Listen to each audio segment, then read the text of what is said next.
I'm Caitlin and welcome back to the Lit Review. Today I'm going to do a rapid fire introduction or reintroduction of my book club, the Book Covered Book Club.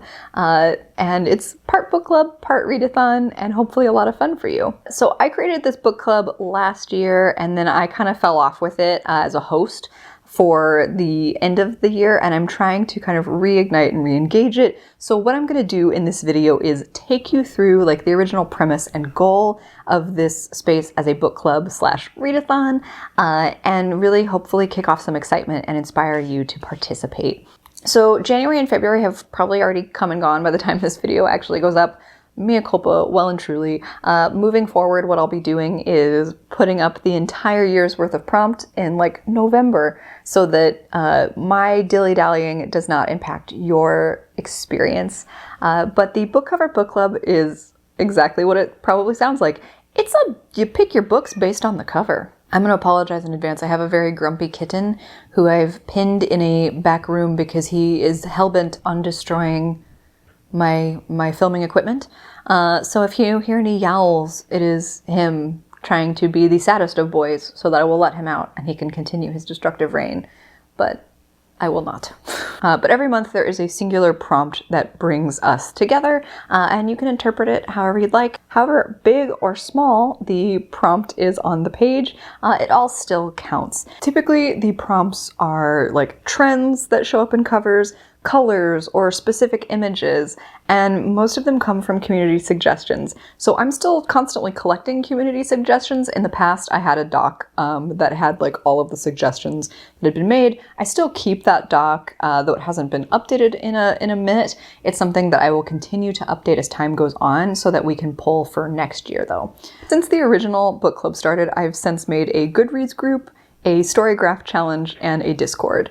With the Goodreads group, there's kind of really low stakes. There's not a lot of engagement with it right now, but it's there in case you want to use it. The Discord is super low stakes too, really fun little community, a little back and forth, but it's not like one of those you gotta be there every day or you're missing out Discords. It's really chill, and I enjoy that a lot.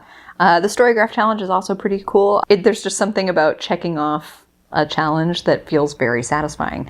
So all of that will be linked down below as well. The way this book club and readathon is organized is that if you read one book a month, you're golden, you're good. Like, that's totally fine. If you're the type of person that really loves a challenge and wants to read multiple of a prompt in a month, this is also for you. Moving forward, I would like to keep doing individual recommendation videos and my focus on design moments. That just didn't really happen in January or February based on like my personal life schedule. So I'm going to try to prioritize that moving forward. And I'll also try to do a kind of rewind episode that will catch us up with January and February's prompts so that they can still have some good focus moments too. With that said, knowing that by the time this goes up, there will be 2 months that have prompts but did not get a full video for them, please feel free to also utilize these prompts as like checking them off at any point during your year. Like if you can read all 12 prompts in a month, like kudos, you've still completed and participated in the book club.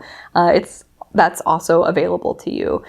In the Discord, you'll also find linked like a little journal printable, something that I wanted to make for the Discord. So if you're into journaling, you can do that there as well. What I'll do rapid fire for this video, just to like get the prompts out there so that you can prep and prepare as best you can. And then I'll do those individual videos that I talked about later. So January's prompt was a star or stars on the cover.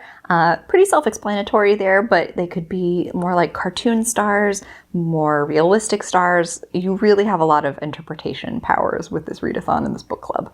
February was heart or hearts. Again, both anatomical heart, cartoon heart, plenty of options there, and really perfect for the month of February. So hopefully you were able to find something that fits there. I will go through both stars and hearts in the video where I do kind of like a retro on the focus on design, because I do still like to highlight the covers. Now, and more of a prep piece for next month and the rest of the year, March's prompt is to read a book with some form of texture on the cover.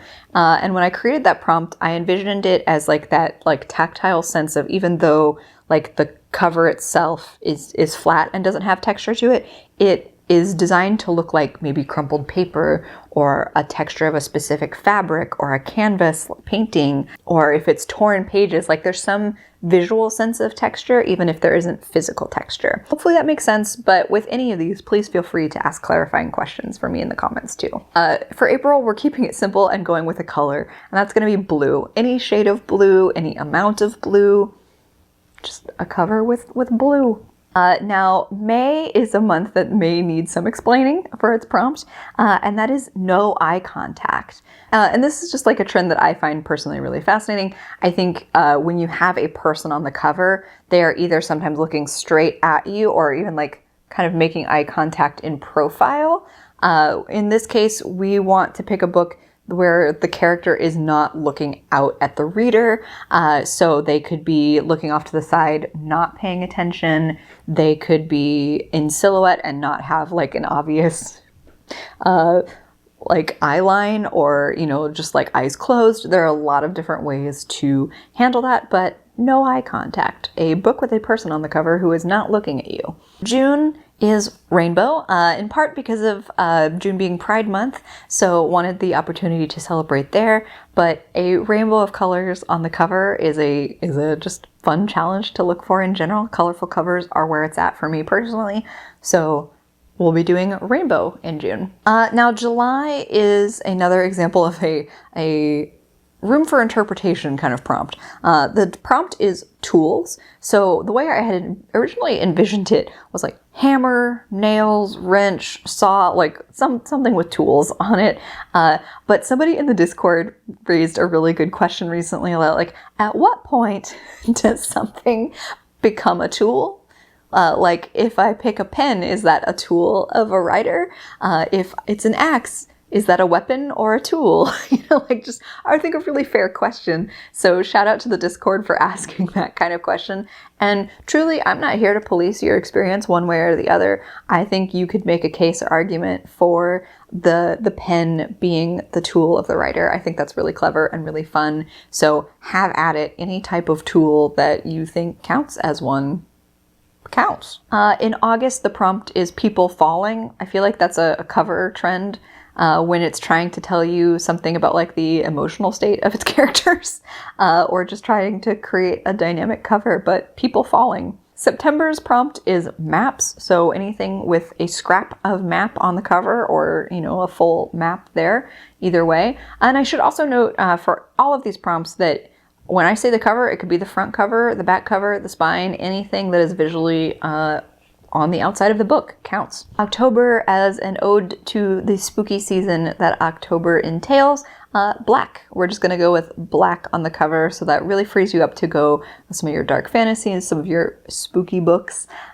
So that should be a lot of fun, and I really look forward to seeing what you all do with it. Then in November, we have the like broken or shattered. So something that looks broken or shattered if it's glass or something fragile, but just that like cracked, broken texture again on the cover. And then last but certainly not least, December's prompt is snow.